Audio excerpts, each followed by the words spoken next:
അമേഠിയിലെയും റായ്ബറേലിയിലെയും സ്ഥാനാർത്ഥിത്വത്തിലെ അനിശ്ചിതത്വം നീങ്ങിയെന്ന് വിവരം. രാഹുൽ അമേഠിയിലും പ്രിയങ്ക റായ്ബറേലിയിലും മത്സരിക്കും. കോൺഗ്രസ് ദേശീയ നേതൃത്വത്തിന്റെ അഭ്യർത്ഥന നെഹ്റു കുടുംബം അംഗീകരിച്ചെന്നാണ് സൂചന. ആർ രാധാകൃഷ്ണൻ ഡൽഹിയിൽ നിന്ന് കൂടുതൽ വിവരങ്ങളുമായി ചേരുന്നു. രാധാകൃഷ്ണൻ, എന്തൊക്കെയാണ് വിശദാംശങ്ങൾ? വേണു, കോൺഗ്രസിനെ അലട്ടിയിരുന്ന ഏറ്റവും പ്രധാനപ്പെട്ട രണ്ട് മണ്ഡലങ്ങളാണ് ഇത്തവണ അമേഠിയും റായ്ബറേലിയും.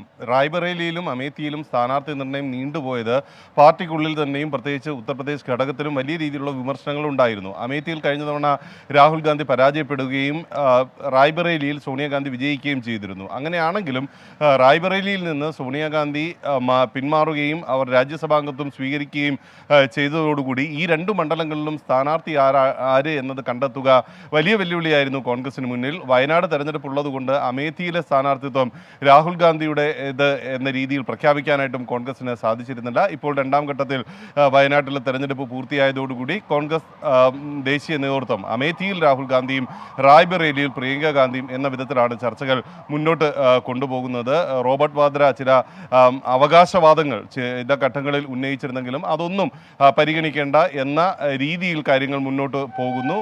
നെഹ്റു കുടുംബത്തോട് ഈ വിഷയത്തിൽ രാഹുൽ ഗാന്ധി അമേഠിയിലും പ്രിയങ്ക ഗാന്ധി റായ്ബറേലിയിലും മത്സരിക്കണം എന്ന വിധത്തിൽ കോൺഗ്രസ് ദേശീയ നേതൃത്വം ആവശ്യപ്പെട്ടു എന്നാണ് നമ്മൾ അറിയുന്നത്. 20-ാം തീയതിയാണ് അമേഠിയിലെ തെരഞ്ഞെടുപ്പ്. മെയ് 20-നാണ് അമേഠിയിലെ തെരഞ്ഞെടുപ്പ്. ഇനി ദിവസങ്ങളില്ല. അതുകൊണ്ട് ഇന്ന് ചേരുന്ന സ്ഥാനാർത്ഥി നിർണയ സമിതി അമേഠിയിലെയും റായ്ബറേലിയിലെയും സ്ഥാനാർത്ഥികളുടെ കാര്യത്തിൽ ഒരു വ്യക്തത ഉണ്ടാക്കും. റായ്ബറേലിയിൽ പ്രിയങ്ക ഗാന്ധിയും അമേഠിയിൽ രാഹുൽ ഗാന്ധിയും സ്ഥാനാർത്ഥികളായി എത്തും എന്നുള്ളതാണ് നമുക്ക് അറിയാനായി സാധിക്കുന്നത്. ഈ ആഴ്ച തന്നെ രണ്ടുപേരും അതത് മണ്ഡലങ്ങളിൽ അവരുടെ നാമനിർദ്ദേശ പത്രിക സമർപ്പിക്കും എന്നതും ഇപ്പോൾ മനസ്സിലാക്കാനായിട്ട് സാധിക്കുന്നു. ഏതായാലും ഇക്കാര്യത്തിൽ അന്തിമ തീരുമാനം കോൺഗ്രസിന്റെ സ്ഥാനാർത്ഥി നിർണയ സമിതിയാണ് കൈക്കൊള്ളുക. ഈ സ്ഥാനാർത്ഥി നിർണയ സമിതിയിൽ രാഹുൽ ഗാന്ധി പ്രിയങ്ക ഗാന്ധിയും പങ്കെടുക്കുകയും ചെയ്യുന്നുണ്ട്.